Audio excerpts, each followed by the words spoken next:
j'espère que vous allez bien. Je suis désolé pour ce retard en raison de certains problèmes, mais c'est pas grave, et contraire, Inch'Allah. Je voudrais adresser un message aux étudiants, ou des amis, et tous les élèves ayant passé l'examen du baccalauréat. Allah ينجحكم والله ييسر أمركم وكنتمنى الله يفرح والديكم وخاصة أنه l'examen كان صعيب سيرتو المات و فيزيك mais يكون خير إن شاء الله واللي بغى الله هي اللي غادي تكون والله هو ولي التوفيق. Alors, revenez à notre cours. La dernière vidéo, on a arrêté sur les principaux glandes endocriniens et on a parlé sur l'axe hypothalamo-hypophysaire et on a dit que l'hypothalamus est formé de plusieurs noyaux et on a cité deux exemples, le noyau paraventriculaire et le noyau supraoptique. On a dit que ces noyaux contiennent les corps cellulaires des neurones qui produisent deux hormones, l'ADH et l'ocytocine. Ces neurones se prolongent jusqu'à le lobe postérieur de l'adénohypophyse, c'est-à-dire le neurohypophyse, afin que ces deux hormones gagnent la circulation sanguine.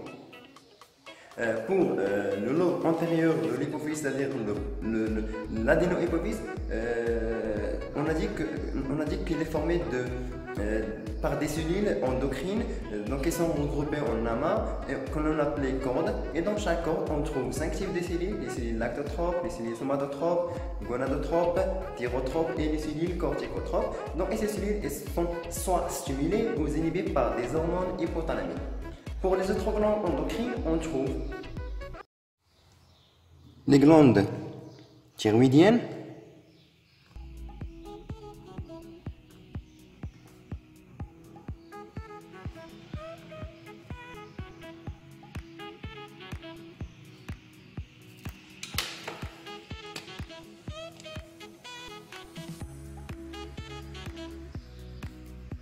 donc ces glandes sont stimulées par l'hormone hypophysaire, l'adénohypophysaire, donc sont stimulées par le TSH.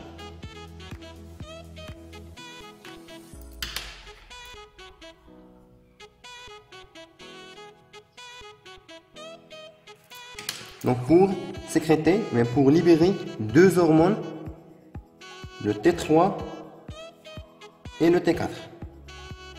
Donc on a le T4. Donc T4 c'est pour tétra iodothyronine.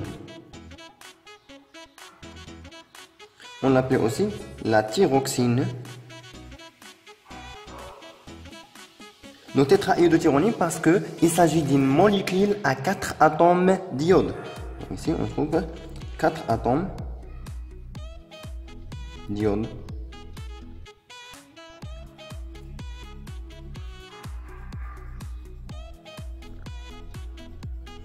Et le T3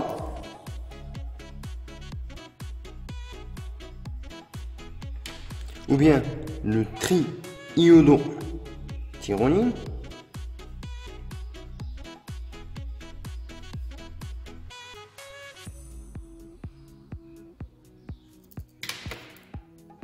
donc triiodothyronine parce qu'il s'agit d'une molécule à 3 atomes d'iode. Et le T3 il provient bien, il est issu de la désiodation, c'est-à-dire de l'élimination de l'iode de T4. On va voir en détail, Inch'Allah, le mécanisme de biosynthèse de T3 et de T4, parce que le T4, donc, il est issu de l'assemblage de deux DIT plus DIT, c'est-à-dire diiodothyronine avec le diiodothyronine pour donner le T4, et le T3, donc issu de l'assemblage entre le DIT, c'est-à-dire le diiodothyronine, et le MIT, c'est-à-dire le monoiodothyronine. Donc ça c'est 3 atomes d'iode. Il faut savoir aussi que la glande thyroïdienne sécrète une autre hormone, c'est le calcétonine.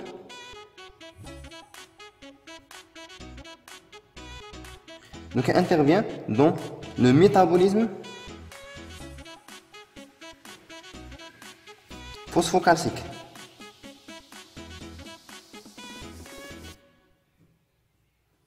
Donc, le T3 et le T4, il est sécrété par des cellules que l'on appelait les cellules folliculaires, et le calcétonine, il est sécrété par des cellules parafolliculaires. Donc, et qui interviennent dans la régulation du taux du calcium, c'est-à-dire la calcémie, et du taux de phosphore, bien du phosphate, c'est-à-dire la phosphatémie dans le sang. On a au-dessous, en arrière ou bien dans la partie postérieure de la glande thyroïdienne, on trouve les glandes parathyroïdiennes.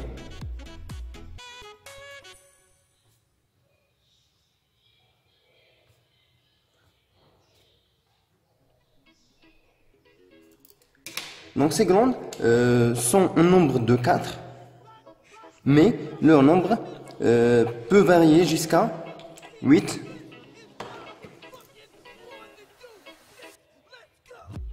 Donc le nombre des nombres est égal à 4, mais leur nombre peut aller jusqu'à 8.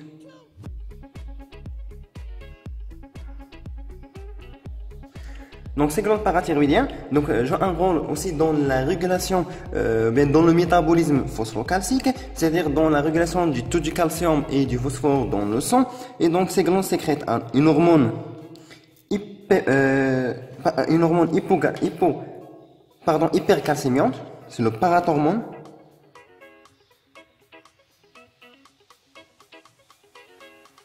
Donc c'est une hormone hypercalcémiante, c'est-à-dire qu'elle va augmenter la concentration du calcium dans le sang, et le calcétonine c'est une hormone hypocalcémiante. Donc ça c'est hypercalcémiante. Et le calcétonine c'est une hormone hypocalcémiante. Donc le parathormone il est sécrété lorsque le taux, la concentration du calcium il est très faible, très faible dans le sang. Aussi les gonades.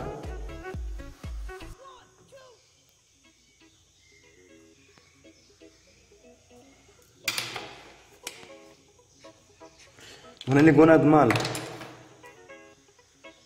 Donc ce sont les testicules.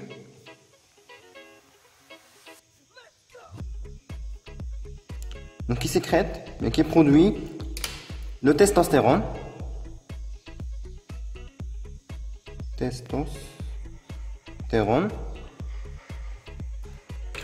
Et les ovaires chez le femelle.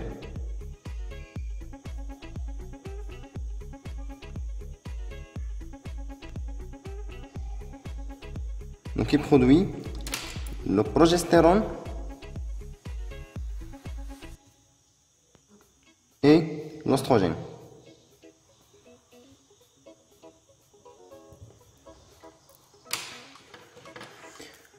On a ici les glandes mammaires.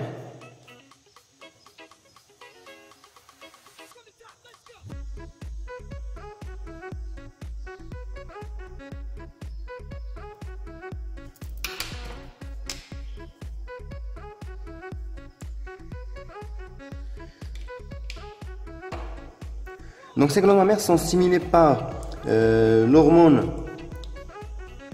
adéno-hypophysaire, la prolactine.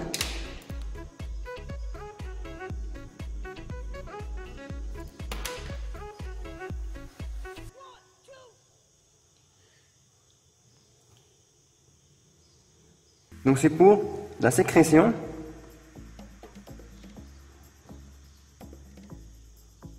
et l'excrétion du lait, c'est-à-dire la lactation. Donc la prolactine c'est une hormone hypophysaire ou bien adéno-hypophysaire. Donc il est stimulé par le PRH, c'est pour Prolactin Releasing Hormone, et inhibé par le PIF, c'est pour Prolactin Inhibition Factor, ou bien la dopamine.